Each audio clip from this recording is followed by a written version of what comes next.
It Happened on the Job, the podcast for relatable conversations with contractors. Sponsored by Goodman Insurance. Welcome to It Happened on the Job. We are your podcast for relevant and relatable conversations with contractors, hopefully bringing a little entertainment to you as well. Episode 77 today. My name is Mike. That's Brian. Yo. Our guest today is Mike Price, owner and CEO of Bay Area Concretes and PolishedCrete. Did I get all that right? Yeah, you got it right. Good to see you, Perfect. man. Yeah, how are you boys doing? Thanks for actually coming down from the Bay Area just for us today is what I hear. That's the story. Is Yeah. he literally flew down. It's our first NorCal guest, Yeah. I want to say, yeah. in studio Yeah. for sure. Bringing NorCal down, courtesy Awesome. of Love it. JSX. Not sponsored, by the way. But Not if we want to be sponsored, go ahead and hit us up, Jet Suite X. So, yeah, thanks for coming in. Appreciate it. If you could kind of give us a little background, a little roadmap, how you got started in the industry, and then, that road to where you are now as Sure. as owner and CEO. Sure, yeah. We have this is a family business going on its 55th year. Started in 1966 as a, kind of a high-rise cellular lightweight concrete company in downtown San Francisco. 1970, we got into colored and stamped concrete, all the beautiful median islands that you guys see around your neighborhoods, Right. Yeah. alleyways and streetways here were a product called Bowmanite, which we started. We were the second contractor in the entire world to stamp concrete, and we are now the oldest contractor to stamp concrete. But that's not what brought me here. This is just a little bit of historical background on Bay Area Concretes. And so through the years, we morphed into an architectural full-service concrete company. And in the mid-'80s, as a, 16, 17, 18-year-old, whatever I was back then, got into concrete, working for the family business, if you will. Yeah. And I feel like that's a little bit a thing. old to get into the family business. 60, Most 70? of the guys we talk to, they're like, yeah, my dad at 7 years old was pulling me out. Right. Yeah. Yeah. I guess concrete's one of those things you don't want a 7-year-old around though, probably. No, but along those lines, sometimes I felt forced into the business. Right. It's like you're pressured into it. Now, with my kids, I never did that with them, and we can talk about them later. But they consequently have gone in kind of different directions, somewhat. But so going back to that, I rolled out of high school in 83, 84 kind of time zone. Rolled into military prep school because I thought I wanted to be a fighter pilot, a la Tom Cruise, and Top Gun 2 is coming out just any time now. Yeah, anytime. So This summer, a little plug there for Tommy Boy. But that didn't work out so well. So did a year of military prep, got accepted to the Air Force Academy. They said, Mike, you have a slight defect in your color vision. So didn't get to do that. So rolled back into Arizona State in the architectural program for a couple of weeks, maybe a month. And I went, I can't survive down here. That's rough in there, There's too many beautiful women. I mean, the sun shines all year long. I'm not going to get anything done. Kegs rolling down the Sitting hallway. in the studio all night long It's while all your buddies crazy. are having fun. Yeah. Yeah, you got it. So I rolled over to Cal Poly, and Cal Poly San Luis Obispo on the Central Coast, and created my financial management degree there. And upon, of course, as you might imagine, upon graduation in 1990, I rolled over to Bay Area Concretes and took over in marketing for them initially, and then rolled into estimating and sales, and then rolled into the financial management position or the CFO. And then from there became the vice president, and then from there became the president in 1999, and started hiring some of my old buddies from Cal Poly. It's a good crew of kids it's there. cool. It's a great school. So in those days, in 1999, we're probably about a $2 million, $2.5 million annual grossing company. Now we're closer to 20. Wow. And so we've done a lot of explosive growth. In 1999, we also started a brand called PolishedCrete. And PolishedCrete is our concrete polishing product line, brand line, construction company that operates within the Bay Area Concrete's realm, but it's only polishing concrete surfaces. And so that is, as you know, polished concrete's very big now. So we got into that cutting edge, and so we're on, I think we just completed year 21 of polished concrete. So we've got a lot of experience in the polish realm too. What you don't know probably is we're a union company, so we have union labor. So 100%? 100% union labor. We got a couple of shop guys, that work out there that aren't union, but they're staff and they're well-paid, salaried people. Right.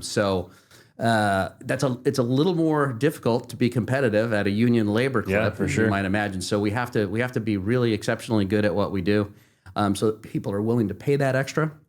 And in places like San Francisco and Los Angeles, they like union contractors for, Right. Public schools and, hospitals, infrastructure and all that kind of infrastructure, stuff, yeah. airports, all that good stuff. So we're kind of acclimated into the marketplace pretty well as a union contractor, I feel. We do miss out on some things, especially on the polished concrete side. But when there's a need for a union polishing contractor, that's us, So those are your airports and some big shopping malls and things like that. So that's kind of how it all transcribed into today. And yeah, I just, in addition to that, we start companies every so often. I do whatever you can. I got friends from all kinds of disciplines. But you guys, I'm sure you have the same. And being insurance, you meet these folks. But we've got anything from software. We started a company called LiveRes, vacation management rental software back in. So nothing to do with contractors? No, so you say software, I'm thinking scheduling or job bidding or other than the fact that the founder was somebody I met in the concrete industry, like in the mid 80s. So, he's like, hey, I'm going to start a software company. And so, we threw a little money at that and that was very successful. So now I just focus on concrete, the world of concrete, and maybe a little movie part once in a while, but there you go. Anything that we would know? There's a movie running around called Permanent Vacation that I was in. I was in T5 with our good buddy Arnold Schwarzenegger. It's very small stuff, though. I may be a SAG certified actor, but I'm no superstar. I mean, bigger than us, right? Yeah. You search IMDb for Mike Fisher, you're not going to come up with much. But I think we get Mike Price, you might get it a little bit. Yeah. Good friend of mine, Scott Peak. We went to the Military Academy Prep School together in Santa Barbara back in the mid 80s again. He is a director, and he and I just finished a script called Hell in High Water. A lot of hell going on in the town of Highwater. So it's a Western, and, we're hoping to get that funded someday. But those take a while to write. Oh, yeah, for sure. But it does take your mind off cracked concrete, and efflorescence and all of those kind of things. So, to keep sane, you got to have extra things or additional things just to take your eye off the ball purposely. Yeah, right. Yeah, it get you a little bit more refocused when you come back as well. Oh, yeah, for sure. I mean, we're 100 people now strong at the company. And, we have a full sales force and a full marketing division, and we're revamping the website right now. So that'll come out in about a month or two. And, just a lot of day-to-day pressures and things to worry about. So I'm lucky that I have business partners now that do a lot also. So it allows me to get out and do some different things, which is great. And I'm very thankful for that. But just... Well, so you seem to be, from the sound of the timeline, you seem to be kind of at the top, like president, CEO, financial, what a CFO. It's early 2000s, late 90s to now, which was, you said, was kind of your growth period. So if you could kind of maybe point out a couple pivot points or something that happened or key changes that were made that kind of propelled some of that growth. I mean, I have to imagine it was done on purpose or with some sort of plan. Yeah.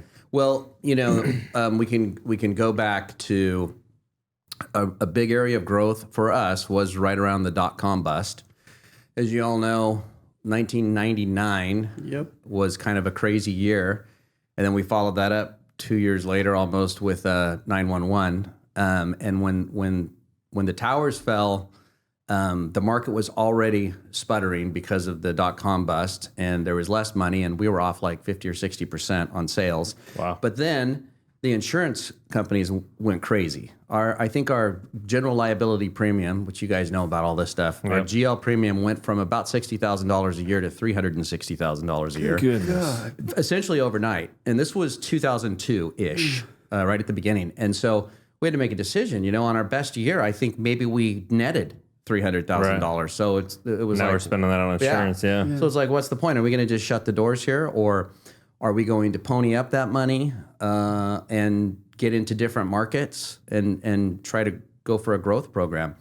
So at the end of the day, after checking some offshore insurance groups, some reinsurance facilities, and just exploring a lot of different things that didn't work out, we we footed the bill, paid the big insurance bill, financed it, and then proceeded to start our polished concrete division. So, when you start early on in something, there's not a lot of knowledge there. So for the first couple of years, we sputtered in polished concrete. And then we said, well, let's do we'll stain concrete, we'll seal concrete. What else can we do besides pouring concrete? We'll do micro toppings. We came up with these cementitious skim coats that are everywhere now. But in the early days, they weren't everywhere. So we had to R&D stuff in our shop, in our facility in the back, and come up with like a cementitious frosting in different colors that we could actually take a trowel and skim it on a wall or make a floor look brand new again. And so these were avenues for us to growth, which at the end of 2003, 2004, I think we jumped from 2 million to 3 million, from 3 million to 3.4 million, and then as we just kept notching up the ladder, and then the insurance markets corrected, and then all of a sudden, we had some extra gravy in there at the end of the day because the premiums. You're in a bunch of different verticals now, and you got different disciplines. And yes, correct. Yeah. They normalized, if you will. So that was around 1999, 2001. That was a major turning point.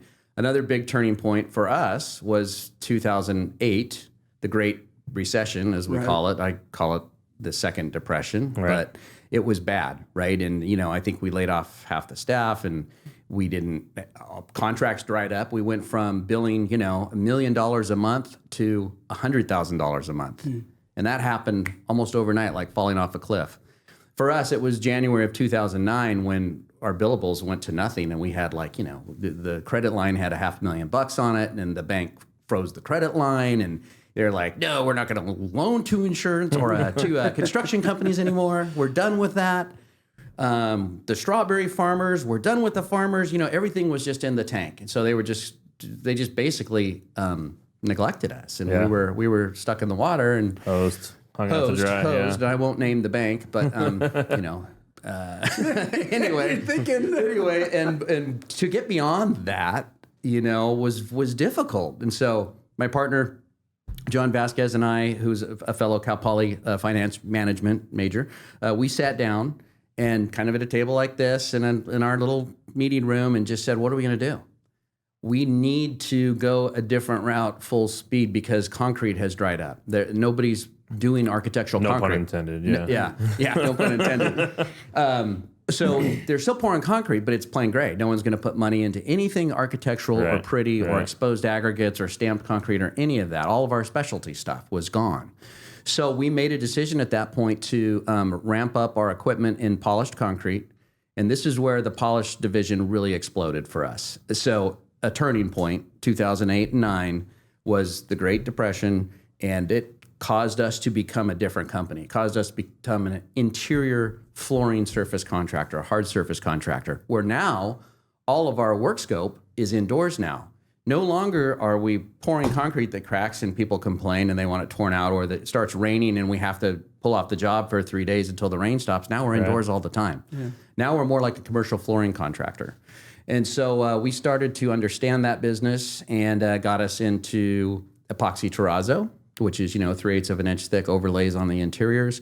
Got us into self-leveling overlays, and a lot of it was floor prep that we were doing for the commercial flooring companies.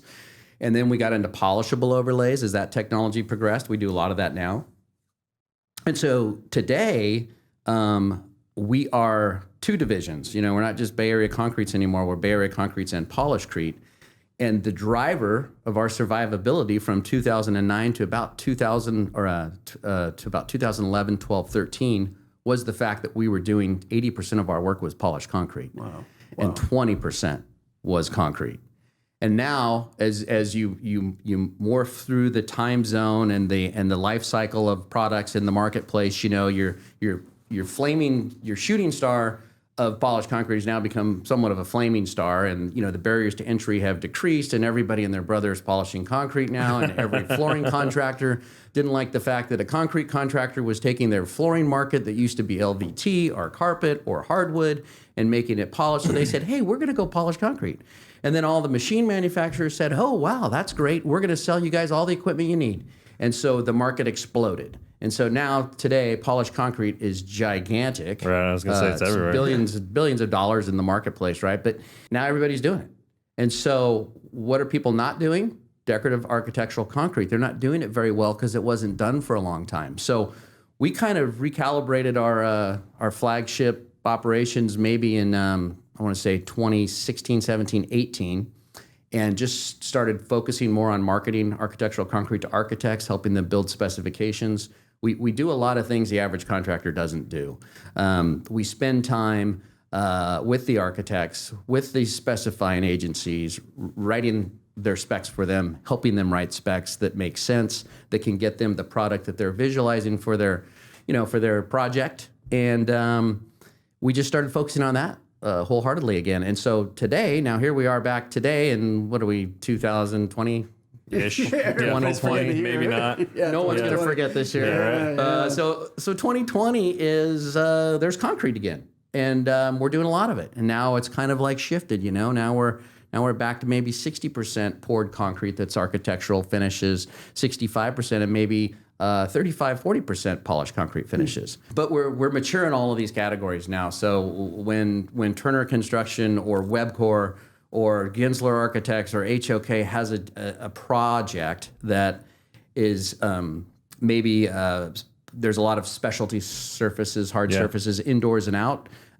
They do look to us, and we go to their offices and we sit down with their design teams and we figure out, okay, you want to make that concrete sparkle blue sparkles at night, but during the day you want it to just look like it's got black pea gravel in it. Okay, so we can figure out a methodology to get you there and write that into a specification so that when the low bidder gets it, hopefully they're going to know how to do it. Hopefully we'll be the low bidder, right? But we're not always the low bidder, very rarely. So we're the higher end guys that when they really want you, they're going to go get you. And so on negotiated projects, they'll come in and get us. And we've done a lot of Google, we've done a lot of Apple, we've done a lot of Facebook. I can't name projects, because of NDAs and all that. But every big campus you've probably been to, we've done something with. And so today we're very strong. We're a general contractor in concrete contracting, and we're a contractor in polishing, and then every surface coating that you can imagine outside of carpet. We don't do carpet. We don't do hardwood floors. We don't do LVT. We do all the prep work behind that, and we do any other hard surface coating that you can imagine. Our market's pretty big now. That's a $20 million market for us in the Bay Area. And, for special clients and special folks, we will come down to beautiful Southern California and hit those projects for them. And there may be a special architect that says, Mike, we've got 6 guys bidding this. I know some are good, some are bad. Can you just come down and look at this for us? And we'll do that. We'll have a conversation. And if that makes sense on negotiated, we'll come down and do that. There was a while that we were bidding lots of things down here with the unions, 500 and 600, and it's just crazy. I mean, the unions are great for the people that you employ. It gives them a great wage. It's good retirement benefits for them. But there's this. They get a little maybe overbearing with power sometimes, and they like to. Why is that guy got a shovel in his hand? He's not allowed to pick up a shovel. He's a cement finisher. He can only pick up a trowel. And vice versa, and you go, just guys, these guys are on a job site. They're building. You need a shovel and you need a trowel. Why can't the laborers work with the finishers and vice versa? Anyway, so we have all kinds of union affiliations and the carpenters unions and all that. So, that makes going to different locations a little tricky sometimes, and sometimes we partner with some of our better contractor buddies that we have. If I'm not going too long here, a couple years not ago, at all.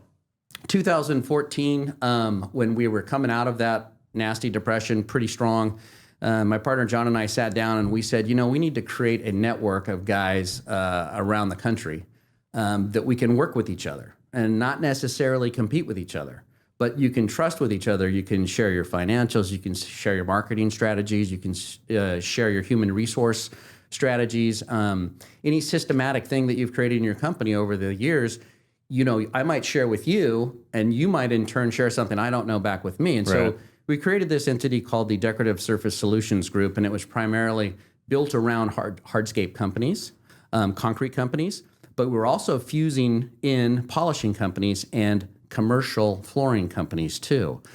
So we got about 24, 25 different contractors around the country together. And everybody paid a fee to get in, and we would have meetings and we would strategize. And then we brought some vendors in, some distributors in, some manufacturers in. And it's kind of like, like a buying group almost, where we were able to maximize and get better price points because we were buying with a large group of contractors nationwide.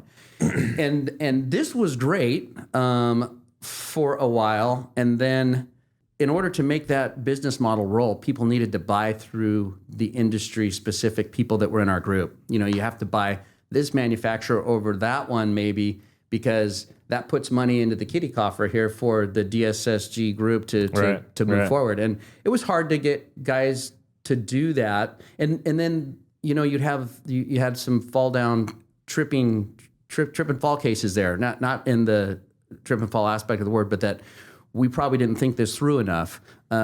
If company A is bringing a job to us and company B is the one that's in the network, we had people that were taking and maybe shifting company A's opportunity to company B, and that doesn't fly very well. So how do you do that? So you got to bring everybody into the network. Well, if you start bringing everybody into the network, then the companies are like, you're not working out those deals, aren't working out too well. Yeah. It had some legs for a while, and I think there's a version that I may be able to do in the future when I'm a little bit older, and kind of get folks to work with each other and kind of maybe leave that aspect out of it. And we don't need to feed a bunch of people, so it would just be maybe a fun thing I would do to bring younger companies up. And kind of learn, and maybe I'll write a book that'll go with that or something, and then I can just go out and talk about the book and get people to work together. Teach people, But it was a pretty fun thing that we did for a while, and then we just decided to shut that down in like 2018, 2019. Pretty we shut her recently, down. Yeah. So that was a fun little experiment in getting people to work together because, in contracting, so many people are just at each other's throats all the time, and it's about screw your neighbor and not necessarily help your neighbor. And so to this day, we do have a couple of groups that we're affiliated with that are all concrete contractors, and we do get together and we do try to help each other and kind of mentor each other, if you will, and kind of troubleshoot with each other. And so those are powerful things. I would recommend that in any industry, even the insurance industry, get together with some... Well, there's a lot of us, especially for contractors, there's a lot of trade-specific associations and groups that are out there that do all that kind of stuff. It's funny because we had a wallboard guy or a drywall guy in here a number of weeks ago, but he said that back in, same thing, 80s, back in the day when he first started, there was a group of, 6 or 7 of them here in Southern California that all got together and said, hey, rather than fighting each other every time, why don't we all just get together and we'll all give the same bid, and you'll get the first one, then I'll get the second one, and you get the third one, and it all works out great because you're making a little bit more money until that one guy comes in and says, nah, F you. I'm going to, and it kind of blows it all to shit. He said, but you have to watch out for antitrust and stuff like that too. Yeah. No, it's, but that, it just goes to show that collaboration effect and that group thing is always in any industry at all. Yeah. But, powerful. When you can bring the best of the best together and kind of have them, sit and strategize of how they're going to make their industry better or how they're going to start marketing a particular product line that they don't do. It's just invaluable to get that kind of knowledge from your peers, maybe in different marketplaces than paying a consultant to come in, which is fine, but that can be adversely expensive too. So we do try to make that phone call to your best relationship folks that you've made over the years and kind of keep it tight that way. So what's your role now, and what kind of management team do you have around you that and what are their roles? Great question. My partner and I, we're both in our mid-50s, so we're both kind of thinking, well, how's this going to look in 10 years, or how's it going to look in 15 or 5? And so we've been approached over the years. This is part of that answer by probably 5 or 6 very big contractors that you would recognize the names on to buy our firm. But nobody ever wants to pay what a service company is worth, right? A service company maybe 50 cents on the dollar. So unless you really have a reason to sell, and we love our people, and so we want our people to have the best of whether it's management, salary package, vacation, it reflects in their quality. That's why we're such a good quality-oriented contractors, because our people actually feel treated fairly and they perform well and they do a great job. So, you know, you're just going to sell your company for 50 cents on the dollar and go retire? And then for me personally, I have a hard time thinking about that because of all the souls that work for us that, you know what? Okay, this is your new boss over here. Sorry, we didn't tell you. Yeah, good luck. So at the end of the day, what we take my retirement and see you later. What we decided to do, you know, and you know, you got attorneys, you got an investment banker, you have to get all these financial devices in place if people are looking at buying you. You have to do your due diligence. They have to do theirs. Blah blah blah. So after, you know, 8 or 9 years of that, we just decided a couple of years ago that we're not going to do that. We're not going to sell. We're going to just keep moving forward. We're going to go ahead and we're going to put the right people in place. So we put a new president in 2 years ago. That's when I kind of became the CEO because the president position was done. And, you know, and so Can't have two of you president, right? We got a young guy. His name Ryan Chance, and he came from the concrete industry. He actually owned and operated a batch plant. So, you know, Jonathan, my other partner, had been a general contractor for years. I was the concrete guy through and through. So now we got a general contractor and a concrete guy together building two brands, you know, polished concrete brand and a architectural concrete brand.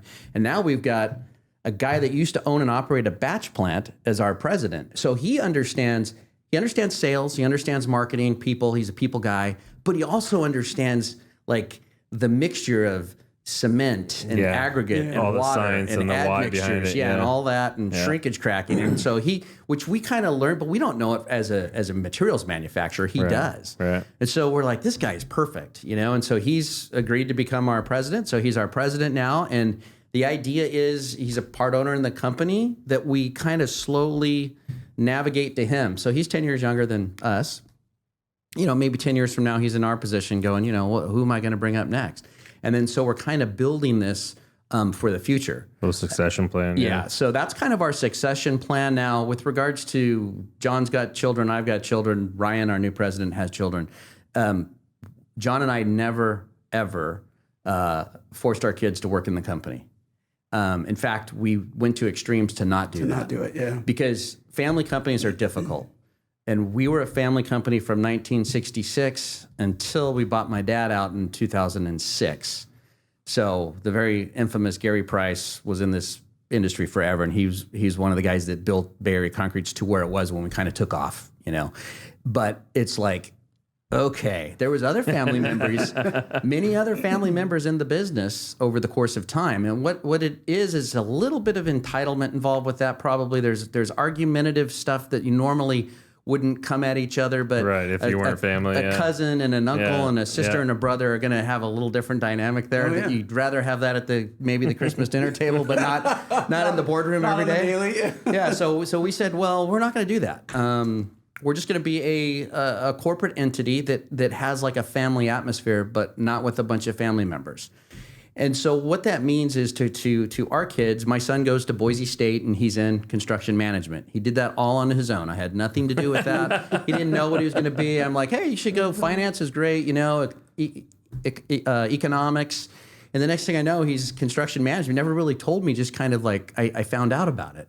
And I go, is that really what you want to do? And he's like, well, I think so. And I go, okay. And so I feel like it's one of those things where, like, I'm sure obviously with you and your dad and other people. Yeah, it's not necessarily that it's in the blood, but just more that, like, he understands how the business works, right? There's times that he's probably heard things or learned things through osmosis, right? So, like, it's just one of those. It's comfortable. It was the same thing for me, right? I was in restaurant management for a long time only because at 15, 16 years old in high school, I started as a restaurant. And then I worked all the way up into management. And when I had kids and didn't want to work nights and weekends anymore, my mom's been in insurance since I was born, since before I was born. So it was just one of those things where I kind of thought, well, I mean, I know the lingo. I know how the flow of business works. Like, I've heard my mom talk about it forever. Let's try this out. And here I am today. So, yeah, I mean, it's just one of those things. It's interesting, isn't it? Well, he probably feels like he's got a leg up in some sense of the word because he understands. You know what I mean?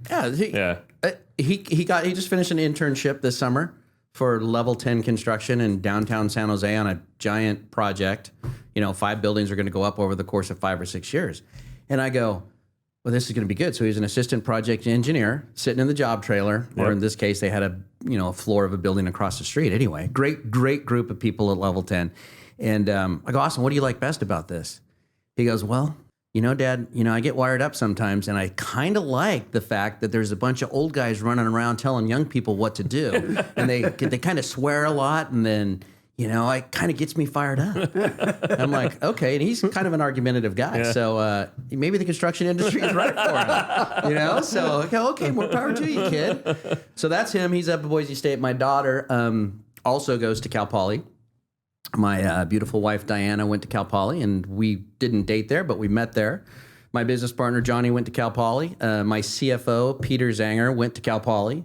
So we have a lot of Cal Poly mindset in the company. Yeah. And so my daughter just started her freshman year there, and she is the newest point guard for the women's basketball team. That's awesome. So I'm like, just on cloud nine. I mean, 2020 has sucked for the most part.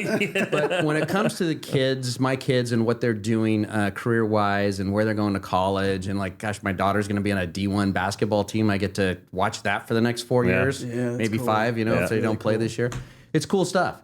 And I feel younger when I go to campus, and I see San Luis. And then I feel really young when I fly down here and I'm at Newport Beach, hanging out in you guys' hood and watching all the beautiful people walk down the beach, I'm like, God, am I getting old? What's happening? My hair is gray, all this stuff. But life is pretty good. And the family business thing is one of those dynamics that we pushed away to the side. And she's actually viticulture, which is far away from construction. Yeah. So...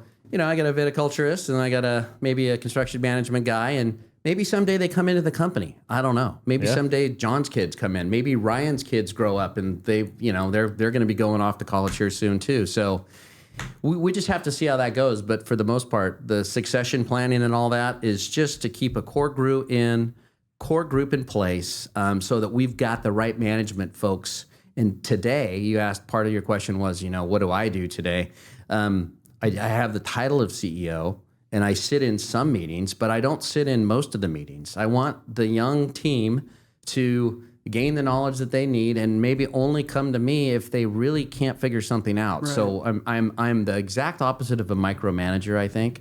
I give people a lot of rope, not just enough to hang themselves, but a lot of rope so that they can learn from mistakes and move forward. And I think that's what makes our company very strong in a management sense, and we've allowed to be in business for 55 years because of a strong work ethic, but also because of fairness and giving a lot of responsibility to the younger folks as they come up. Now, some crash and burn. Some can't handle that very well, and they actually need more hand-holding and coddling, but we're not very good at that. We're good at training and giving you a rule book and a set of principles on how you should approach things ethically and systematically for Bay Area concretes, but we're not going to micromanage at all. Yeah. So we're not going to give those people that need the extra attention are probably not going to get it. So they are best off going somewhere else. And the folks that stay here are really hardy, and they're really smart, and they're really driven. And we got some of the best people in the world, and that's how we're hoping it stays. Yeah. And then, when I'm 20 years from now, when I'm in my mid-70s, I may still have some ownership in the company, but it probably won't be very much. And I'll have a team there that I can go and drop in and say hi.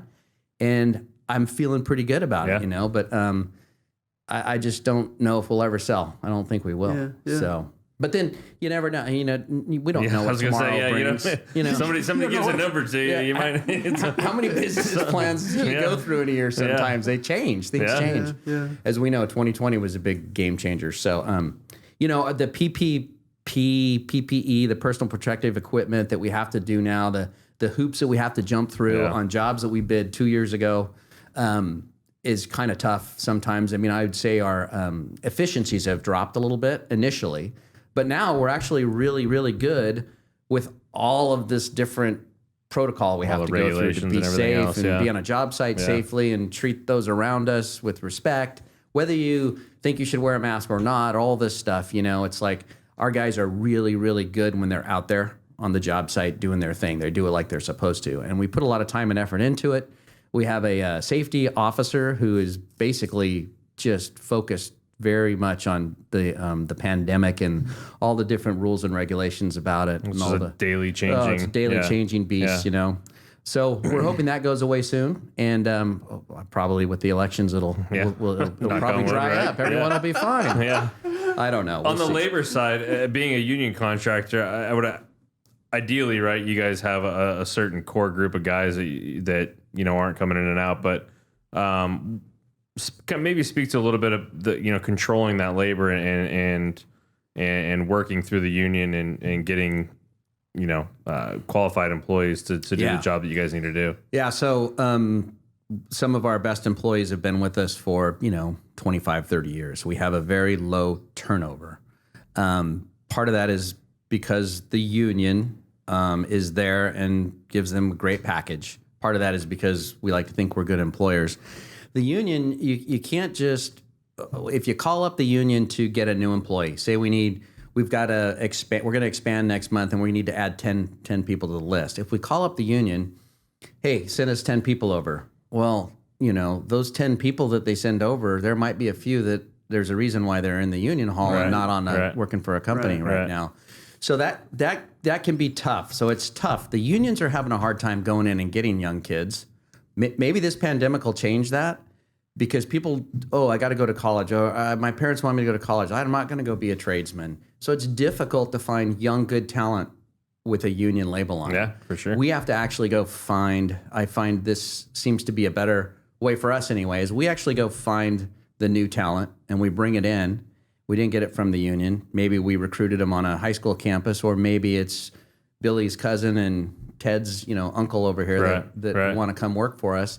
And then we'll give them a trial, couple weeks, see how they do, and then we'll get them into the union. And then we're bringing them into the union. And so, but that allows us to really categorize and focus on exactly the traits and the qualities that we want in a cement finisher or a laborer. Smart. Yeah. And then we can kind of build it from there. So it's a little different than going, we're in the union, we'll just call up the union and see who they send us. So, and that's worked. Sometimes that works great. Right. Most of the time it doesn't. Well, it's more of a crapshoot at that point. Yeah. Yeah, exactly. Yeah. So those are some of the hurdles that we deal with as a union contractor. We pay our union dues. There's a lot of money that goes into benefits for the good folks that work for us. So. It's just kind of how we've been. Have I ever considered being non-union? I was going to say, do you have any interest in opening another division and doing high-end residential or private work or anything like that? It floated through my head a couple times over the years to just become a non-union employer. So here's the thing. When you're a union employer, you have an agreement with the union not to open up any non-union businesses. The problem is we have some competitors that are union guys over here, and they have some magical company over there with some, with non-union guys, and they're kind of. I was going to say, you guys are being very respectful, because I know quite a few companies that.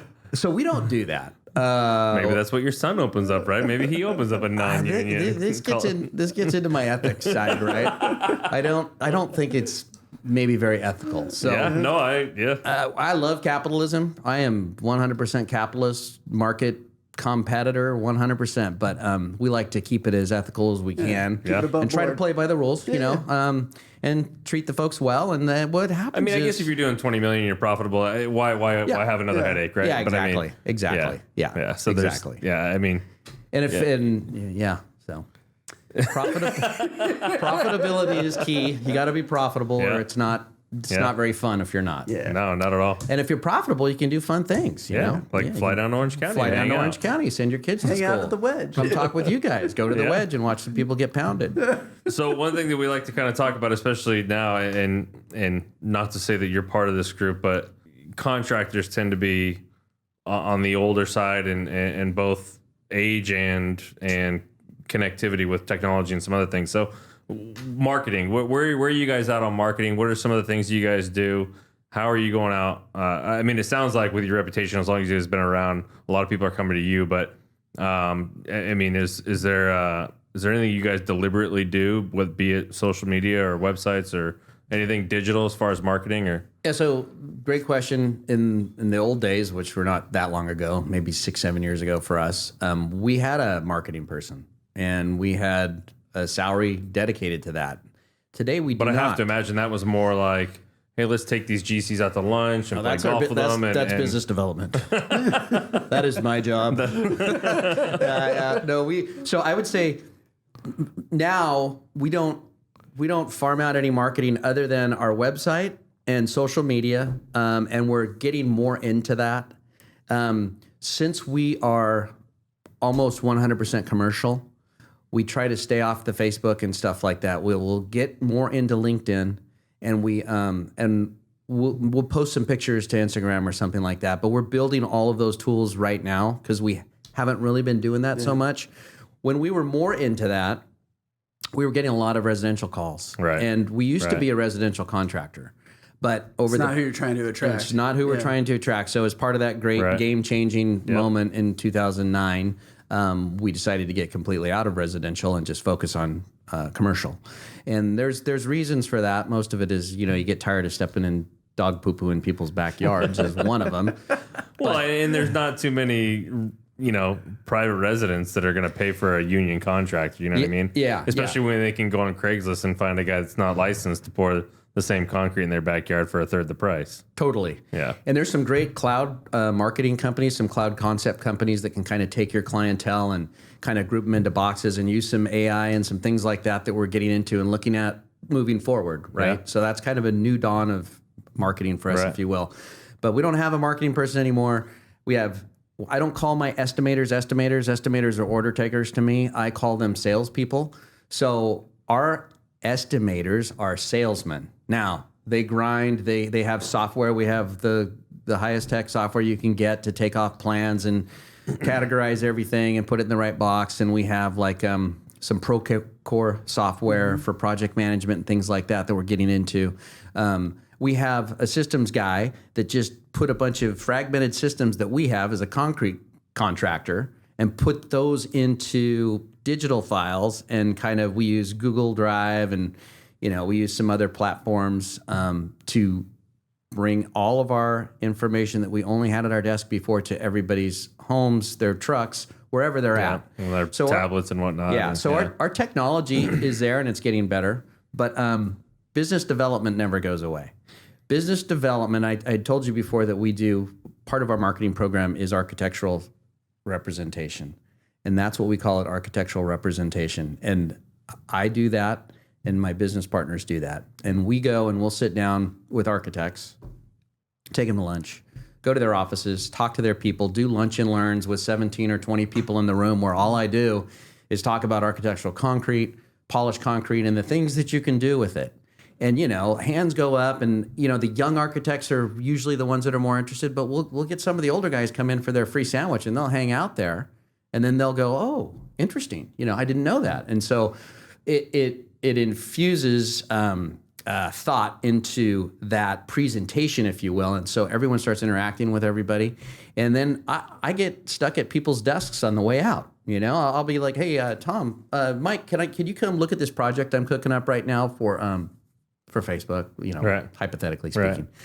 Free plug for those guys. But anyway, I'll go over there and sit down with him for 10, 20 minutes. And, at the end of the day. Are you taking your knowledge and your experience of being on the job and the products and saying, this is how you need to, draw up these plans and figure these things out? And from a realistic standpoint. Right. Without being a licensed engineer or a licensed architect. Right. And all the liabilities that come with consulting, we're suggesting these are best practices that we would recommend you use if we were going to do the project. Right.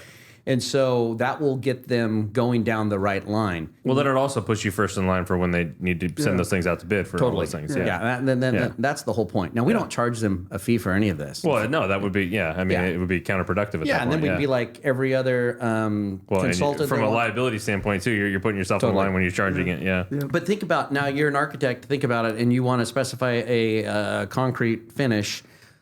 The people you have coming to meet you are the materials manufacturers.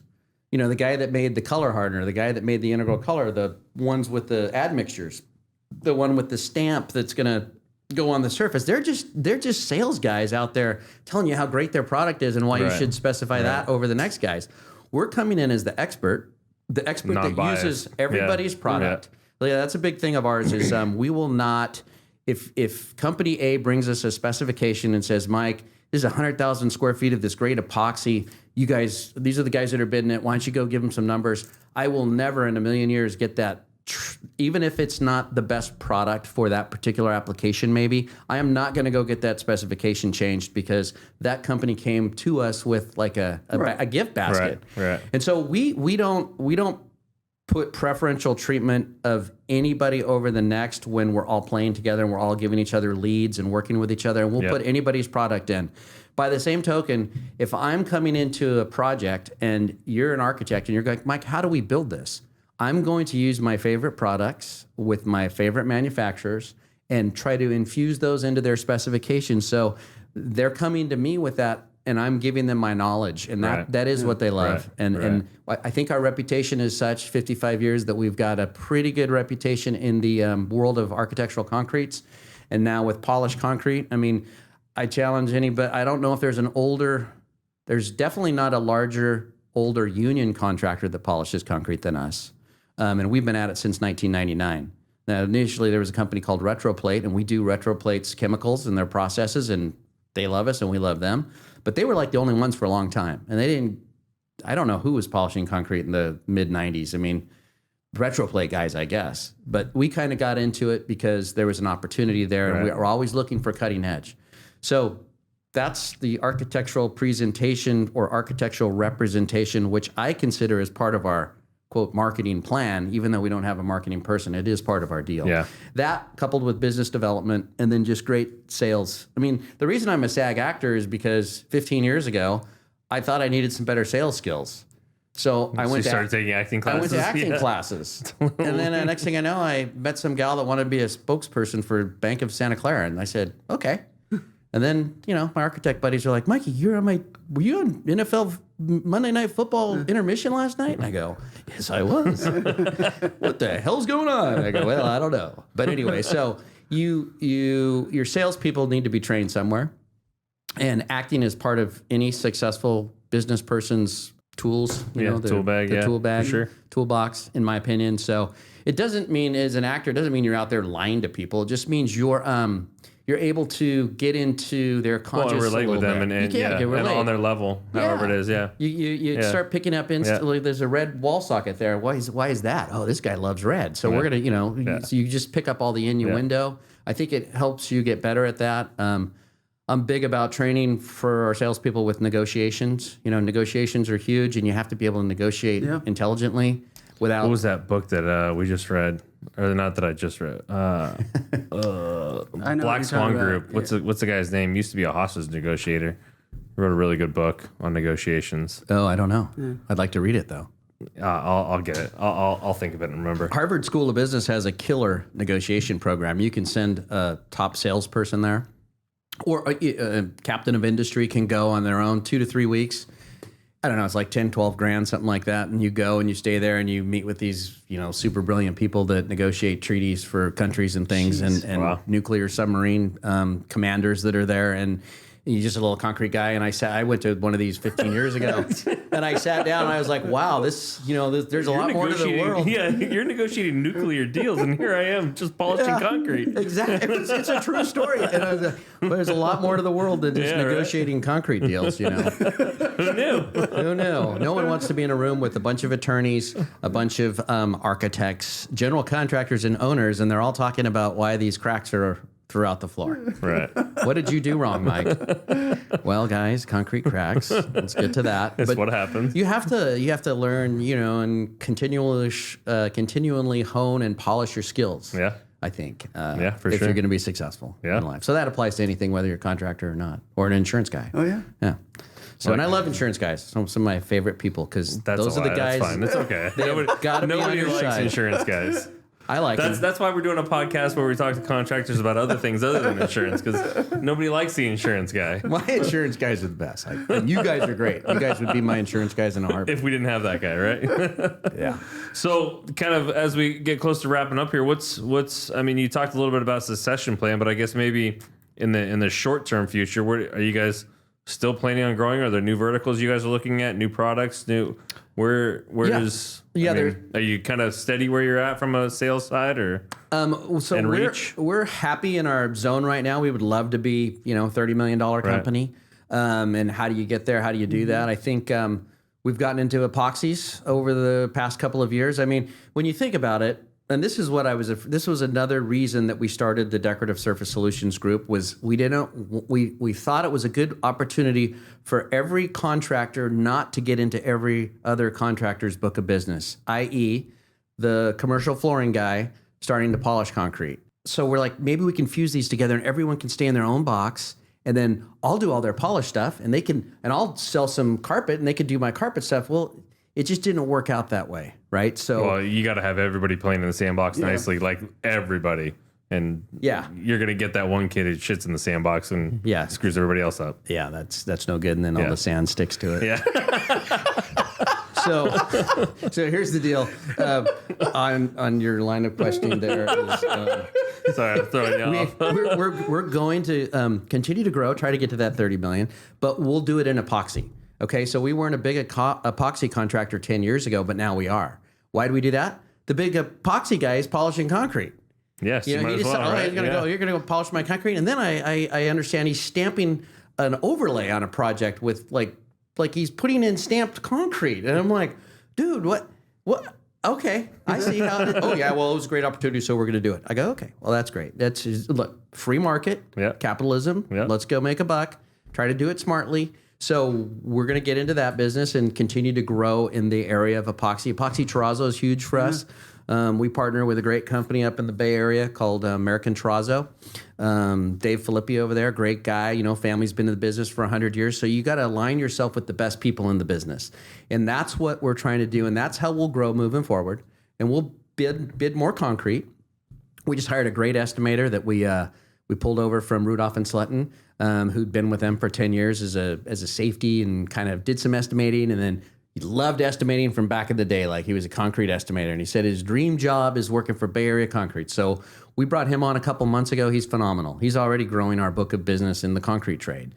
So just focus, get better at what we do, bring good salesmen in to and saleswomen to hone that skill and grow the book of business. And that's what we're planning on doing now. We're not going to grow just for the sake of growth and more revenue. We're going to grow as long as we can grow profit along with it. Right. If Where it makes we're not sense, just going to go out and get like volume. Right. Why do that? I mean, we're not going to do that. So we don't want to grow just to grow, but we could. I mean, you do have another opportunity in life. If you're not going to sell your company, you're going to grow it internally. You can also, there's venture capital out there. Yeah. And venture Mergers, capital acquisitions. they love throwing money at good, successful companies that have been around a while. Yep. And so if somebody comes up and says, Mike, I got $5 million, I'd love to put it in your company and own a little bit of it. We might have a negotiation side on how much of that you're going to own for that. Right. But we're going to take that $5 million. We're going to go add some key people in the industry that are probably working for some competitors. Are going to come work for us now. Yep. And then they're going to wake up and go, holy shit, these guys are $50 million. Yep. Well, maybe we should have bought them back then. These are growth opportunities. We're always going to look at that. I'm never going to say we're not going to grow. We're always going to try to grow. But I'd say epoxy terrazzo, epoxy are great lines. I don't think we're going to go in and start doing carpet and hardwood and stuff like that. There's plenty of people doing that, and they're good at it. We don't want to go learn a new trade Until they all start doing polished concrete and stamping. Well, they are now. They and we do subcontract for a lot of those guys that are the smarter, big, commercial flooring guys out there. So we come in and do that work for them, and they make money on it. They don't have risk because the best guys are doing it. Right. So growth will always be part of the equation. Never Split the Difference. That was the name of the book. Oh, Never Split the Difference. By Chris Voss. Okay. Yeah. I'll have to make a note of that. Yeah. It was really good. Upon my departure today. Yeah. Very cool, man. Very cool. Gentlemen. Yeah. Well, we appreciate the time. Thanks so much. Before Thanks we go, I don't know how much you guys have set up, but if you've got websites, Instagram, Facebooks, however the people can find you and get a hold of you, and not that you're looking for all that many people, but in case there's a giant GC out here doing a... Well, we are www.bayareaconcretes.com. Concretes, plural, Concretes with an S on the end, although I do have both URLs because there was some confusion there. Yeah. As well as PolishedCrete, and that's polished, PolishedCrete.com. So Perfect. PolishedCrete.com and BayAreaConcretes.com, and both of those sites will be revamped within the next 2 months or so. But you can see our existing sites right now in all their splendor. And then you see the difference, the before and after. Yeah, and Check them out again. send me an email, mp@BayAreaConcretes.com, and I'm happy to come present to your architectural firm or your general contracting firm and tell you how we can help you. Fantastic, man. Thanks so much. We appreciate it, Mike. All right, gentlemen. Thank you very stay much. Stay in touch. Stay safe. All right. Enjoy your trip down here for a little bit. Mike and Brian. We should have a show. I'm willing We to. totally should. I'm willing to come on board. All right, boys. Thanks. Thanks, Mike. Hey, thanks for listening. If you've made it this far, go ahead and give us a like or 5 stars or whatever means you like us. Make sure to subscribe so you don't miss our next episode. And check out our website for more video content and extras. While you're there, shoot us a message if you want to be a guest. We'd love to have you on. Thanks again, and we'll see you next time.